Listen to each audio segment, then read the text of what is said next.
28મો question, ઉપરના વિધાનો રહેલા તફાવતને સમજવામાં સૌથી યોગ્ય વૈજ્ઞાનિક કારણ કયું? બધા હોઈ શકે પણ આપણે સૌથી યોગ્ય શોધવાનું છે. સખત પાણીવાળા વિસ્તારોમાં સામાન્ય સાબુથી કપડાં ધોવાથી ચીકણો પડ રહી જાય છે. બધાને સમજાય જેવી વાત છે, કોઈ અઘરી લેંગ્વેજનો ઉપયોગ કરેલો નથી. સામાન્ય સાબુથી ચીકણો પડ રહી જાય છે ક્યાં? સખત પાણીવાળા વિસ્તારોમાં. હા બસ. તેમ છતાં ડિટર્જન્ટ એ જ પાણીમાં અસરકારક કે સફાઈ કરે છે, મતલબ કે સાબુના બદલે ડિટર્જન્ટ વાપરો તો એની સફાઈ સારી થાય. બસ ખબર છે બધાને.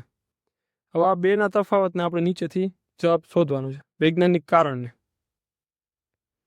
હવે અહીંયા આપણે આ બધું જ આપેલું છે ને, CA ને MG ને, એની અંદર ક્યાંય ફસાવાનું નથી. આપણે સીધો વર્ડને પકડવાનો છે કે ઉપરની યારે કયું વિરુદ્ધમાં છે એને કાઢવાનો અને એના અકોર્ડિંગ હોય એને રાખવાનું.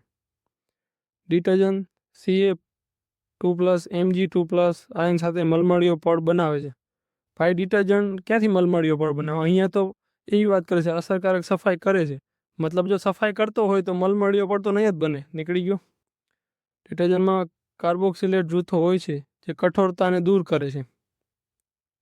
ભાઈ કઠોરતા દૂર કરવાની જ નથી, આપણે ચીકણા પડને કાઢવાનો છે. કઠોરતા દૂર કરવા માટે અલગ વસ્તુ છે. પાણી તો એ જ યુઝ કરવાનું છે ડિટર્જન્ટમાં, પણ આપણે સફાઈ સારી કરવાની છે. C option.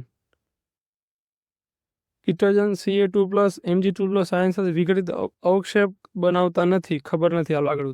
ડિટર્જન્ટ પાણીનું તાપમાન વધારી દેશે જેના કારણે મેલ દૂર થાય. ભાઈ તાપમાન વધારવાની કાંઈ વાત નથી, અને ડિટર્જન્ટ એવું કાંઈ હીટવાળું નથી હોતું કે ડિટર્જન્ટ નાખ્યું ને એટલે આમ એકદમ ટેમ્પરેચર વધવા માંડે. એ કાંઈ નોનસેન્સ વાત છે આ બધી.